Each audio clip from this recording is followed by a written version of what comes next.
Hello everyone, this is Maheshpal. Welcomes you all. Hope you all are doing well and focus on your studies. आज का actual में जो topic रखा वो students को पूरे तरीके से ध्यान में रख करके किया गया है। लेकिन ये वीडियो सिर्फ और सिर्फ स्टूडेंट्स के लिए नहीं बल्कि पेरेंट्स और टीचर्स दोनों के लिए भी इम्पोर्टेंट होने वाली है। एक्चुअल में हुआ क्या, जैसे कि आप सभी को पता है कि हम सभी पिछले 2 सालों में कोविड वाली पेंडेमिक हम सभी ने देखी थी, कोविड-19 वाली। और उसका सीधा सीधा सा असर पड़ा था बच्चों की एजुकेशन पर। एजुकेशन पूरे तरीके से आप ये समझिए, इंडियन एजुकेशन सिस्टम तो पूरे तरीके से पैरालाइज हो चुका था। सारी चीज़ों को ऑफलाइन से ऑनलाइन मोड में शिफ्ट किया गया, but that was not enough to fulfil all the requirements. वो चीज़ रही थी। लेकिन जितने भी बोर्ड्स हैं, जैसा स्टेट बोर्ड हुआ एजुकेशन का, या सीबीएसई का बोर्ड है, या आईसीएसई का है, इन सभी बोर्ड्स ने एक वाइज डिसीजन क्या लिया कि सिलेबस को थोड़ा सा रिड्यूस कर देते हैं, जिसकी वजह से बच्चों को थोड़ा सा पढ़ाई में रिलीफ मिल जाएगा, या फिर इतनी ज़्यादा बर्डन वाली चीज़ों को कवर अप करना नहीं पड़ेगा। सिलेबस रिड्यूस हुआ उस मोमेंट पर, but still we have completed around 2 और 3 ईयर्स। सिलेबस अभी भी उतना ही रिड्यूस्ड है। अब इस रिड्यूस्ड सिलेबस में मैं एग्जांपल लेना चाहूँगा। जैसे 10th क्लास का एक टॉपिक है, साइंस में आता है heredity and evolution, class 10th chapter 9। उसके पीछे डायरेक्टली उस चीज़ को टारगेट क्यों किया जा रहा है, ज़रा इस चीज़ को भी समझिए। अभी अप्रैल 20 में, अभी रिसेंटली 2-4 दिन पहले एक मीटिंग हुई, एंड उस मीटिंग में जो साइंटिस्ट कमेटी थी या जो एकेडमिक्स हेड थे, उन्होंने डायरेक्टली एनसीईआरटी को लेटर नोटेड डाउन किया। एंड उसमें सीधा पॉइंट ये बताया गया कि ये टॉपिक पर्टिकुलरली जो यहाँ से एक्सक्लूड किया है, या ये वाला पार्ट जो डिलीट किया है, ये एक वाइज डिसीजन नहीं है, और इसका सीधा सीधा सा इम्पैक्ट बच्चों की 20 तारीख को 20th अप्रैल को ये जो मीटिंग हुई, जिसमें कई सारे एकेडमिक हेड्स थे, साइंटिस्ट थे, और भी कई सारे सीनियर पोजीशन पर जो रहते हैं एजुकेटर्स। एंड मीटिंग का टाइटल जो रखा गया, मीटिंग का टाइटल रखा गया कि an appeal against exclusion of evolution from curriculum. इस चीज़ का मतलब क्या हुआ कि जो चैप्टर पहले पुरानी बुकों में आप देख सकते हैं, पुरानी बुक्स में जिसका टाइटल हेरिडिटी एंड इवोल्यूशन चला आता था, अभी उसका टाइटल सिर्फ और सिर्फ हेरिडिटी रह गया। इट मीन्स इवोल्यूशन वाले पार्ट को पूरे तरीके से एक्सक्लूड कर दिया, राइट। अब इवोल्यूशन पर इतना ज़्यादा फोकस क्यों दिया जा रहा है, इस चीज़ को समझिए। इवोल्यूशन बेसिकली साइंस की लैंग्वेज में अगर देखें तो evolution is a slow and continuous process, right. Evolution सिर्फ आपको इसीलिए नहीं पढ़ाया जाता है कि आप ये देखें कि चीज़ें कैसे कैसे बनती हैं, आप बल्कि इसमें चीज़ों को ये देखें कि ये जो नया चेंज आ रहा है, नए चेंज के पीछे एक वाइटल फोर्स क्या है।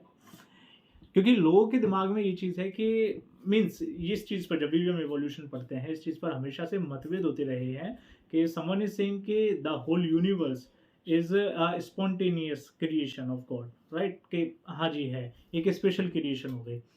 लेकिन साइंटिफिक तौर पर अगर देखा जाए तो साइंटिफिक तौर पर ये है कि हाँ जी, इनऑर्गेनिक से ऑर्गेनिक वाली चीज़ें बनी, and it's a slow and continuous process. शुरू से अब तक में धीरे धीरे धीरे करके इतना बड़ा बदलाव आया।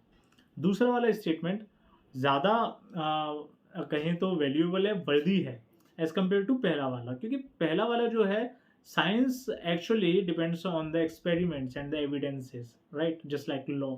ओके, जस्टिस आपको लॉ उसके एविडेंस के तौर पर मिलता है कि एविडेंस है, सबूत है तो काम होगा। सिमिलरली लाइक दैट, साइंस में एक्सपेरिमेंटल प्रूफ अगर है आपके पास में तो आपकी बात को माना जाएगा। स्पेशल क्रिएशन वाली चीज़ बहुत पहले की निकली थी, एलिस कि माइसिस डेवलप ऐसे ही हो जाते हैं, मड से फिशेस और स्नेक्स डेवलप होंगे, एंड मैनी मोर थिंग्स। इस तरीके की थी, थ्योरी ऑफ स्पेशल क्रिएशन था, जो लोग पढ़ते हैं उनको पता है। Moreover, back to the point. अब अगर क्या है, क्लास 10th के सिलेबस से इवोल्यूशन को पूरे तरीके से अगर एक्सक्लूड कर दिया जाएगा तो इसका नुकसान क्या होगा। पहली चीज़ कि डार्विन पढ़ने को नहीं मिलेंगे, right. Charles Darwin was the one who just created history. Charles Darwin उस तरीके के पर्सन थे, ही वॉज अ काइंड कीन ऑब्जर्वर। उन्होंने ही बताया था कि इवोल्यूशन जो होता है उसमें कौन कौन सी चीज़ें हैं, या एक्चुअल थ्योरी जो दी थी इवोल्यूशन की, that was given by the Charles Darwin in the name of natural selection. उन्होंने बताया था कि नेचर एक्चुअली खुद डिसाइड करेगा who will survive and who will exclude from the race, just like the covid-19. Those people who were like they adapt themselves as per the conditions will survive. है ना, बचे और जो अपने आप को एडप्ट नहीं कर पाए, they will exclude from the race, वो बिल्कुल ही निकल गए, चले गए। इस तरीके की छोटी-छोटी सी चीज़ें हैं, ये थोड़े से पॉइंट्स में मैंने डार्विन की बातों को समझाने की कोशिश करी। यही एक्चुअल में मेन कंसर्न है। इट्स लाइक कि चार्ल्स डार्विन एक आपको 10th में पढ़ने को मिलेंगे, आफ्टरवर्ड्स चार्ल्स डार्विन आपको क्लास 12th में पढ़ने के लिए मिलते हैं, जहाँ पर इवोल्यूशन वाला टॉपिक निकल कर के आता है। आफ्टरवर्ड्स जो बच्चा अगर बायो टारगेट ही नहीं करेगा, जो आगे अपने क्लास 11th में बायो को नहीं लेगा, वो चार्ल्स डार्विन को नहीं पढ़ पाएगा। चार्ल्स डार्विन को ना पढ़ने का मतलब ये कि आपके दिमाग का उस तरीके से डेवलपमेंट ही नहीं हो पाया। आप बड़े तो हो जाएँगे, लेकिन आप समझदार नहीं हो पाएँगे। आपके दिमाग में कभी भी कोई अगर आपसे ये क्वेश्चन पूछेगा कि how you came on this planet earth, तो आपके दिमाग में यही आएगा कि हम बंदरों से बने। एक क्वेश्चन और पीछे कि बंदर किससे बने? एक क्वेश्चन और पीछे कि वो किससे बने? अल्टीमेटली ये पॉइंट निकल कर के आएगा आएगा सबसे पहली चीज़ कैसे बनी? ठीक। एनसीईआरटी का पहले का बहुत सही करिकुलम था कि जिसमें हेरिडिटी एंड इवोल्यूशन दोनों ही चीज़ें इन्वॉल्व थी। एंड इवोल्यूशन में हम ये वाली बातों को करते थे कि हाँ जी, organic matter came into existence from the inorganic one, ऐसे करके चीज़ें चली। लेकिन अब जब बच्चे को, जो बच्चा पहले पढ़ चुका है उसको तो पता हुआ, लेकिन जिसने पढ़ाई नहीं उसे क्या पता।